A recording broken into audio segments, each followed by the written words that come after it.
Many producers are missing out on money because they're not utilizing all these different strategies to make money in the music industry. So in today's video, we're going over a bunch of different methods I use to make money as a producer. Definitely be sure to watch the whole video because one of these methods I didn't even know about and I already had thousands of dollars waiting for me without having to do any extra work. So number one, which most of you guys probably already do, and that's going to be type beats. I'm not going to go too in depth into it here because I make tons of videos on type beats, but basically you just upload a beat on BeatStars or Soundy, whatever beat store you have. Then to promote the traffic to the beat store, you upload the beat on YouTube, putting the artist name in the title as a search term, and that's how you sell beats. I'm not going to go way in depth into that, so let's just get into number two, which is going to be one-on-one customs. If you don't have an Instagram page as a producer, and I don't mean like a personal page with your fucking high school pictures that your mom follows, I mean like a legitimate Instagram page, then you need to make one now. Instagram is going to be your best place for networking, and so we're going to directly talk to artists and bigger producers. As you slowly gain traction, getting placements or building your brand, you're going to gain more followers and artists are going to contact you for custom beats. With a custom beat, you basically can either get on a call with an artist or just work through DMs. Then you make a beat exactly how the artist wants it, and you're able to sell that for a higher price than you would a regular YouTube beat. The good thing about custom beats, I feel like while you're working with an artist at this level, you build a better relationship and connection,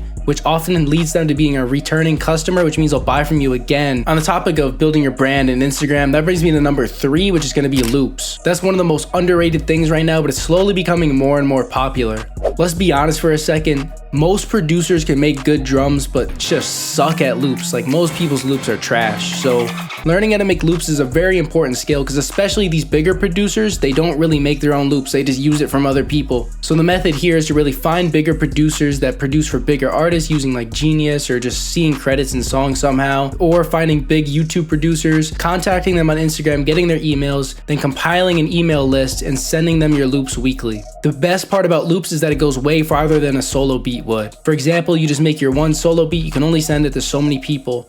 But if you send the one loop to a bunch of producers, they all make beats on it and then they're all sending it out for you. So one loop goes way farther than a beat. Number four is going to be placements with artists. And this can be broken down into two categories, which is going to be independent artists or major artists signed to labels or just big artists in general. We're going to start with independent artists because that's what I like to do the most and I think there's the most success with. Working with an independent artist builds a bigger relationship and connection, so you're often going to work with them again, and you also get a way higher percentage on the master. But the only downfall to working with independent artists is that you get a little bit less of an advance. On the other side, working with a big industry artist, you get a way bigger advance, but you get a way smaller master percentage, only 1 to 5%. And it's also much harder to stay in touch with these bigger artists. You might just get the placement once and then never work with them again. On the subject of percentages and working with big artists, that brings us to number five, which is going to be other types of royalties. Most producers out there only collect on their master royalties, and there's actually three other types of royalties which you're missing out on right now. If you're not collecting on your master royalties, then that's going to be through your DistroKid or whatever distributor you're using, and I highly recommend you get that first. Now, this is something I'm just getting into, so I might be a little bit off on the names of these, but the second type of royalty is going to be your performance rights royalties, and that's going to be through either BMI or ASCAP. Your third type of royalties is digital performance, done through SoundExchange. And then your last type is publishing. The only advice I could give for this is to sign a pub admin deal with a label. Personally, I had thousands of dollars missing through these other types of royalties that I didn't even know about, just sitting there waiting for me. This is honestly a great tool to use as a producer, especially if you have a lot of big placements. Now, number six is another gem because it's super easy to do, and that's mixing and mastering. If you're already selling beats and working with artists, it's really easy to upsell them with mixing and mastering. You could easily just offer it to them at a little bit more of an expensive price. And the good thing with mixing and mastering is that they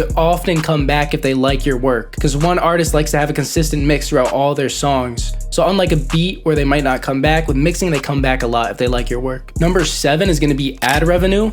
This could be either through a type beat channel or a tutorial channel like this one. Once you reach a certain requirement on YouTube, your channel can get monetized. In a previous video, I went over how much money I made on my original channel, but I made a few thousand just purely off of ad revenue. It's honestly a good side hustle, but not something I would take into consideration for like a full-time income. Number eight is going to be a little bit of a unique one, and that's coaching calls. A coaching call is basically somebody paying for a call, and then you teach them about a certain thing. For example, I do coaching calls on this channel where I teach people about building your brand as a producer, how to sell beats, or even how to make beats. You can actually get one today in the description below.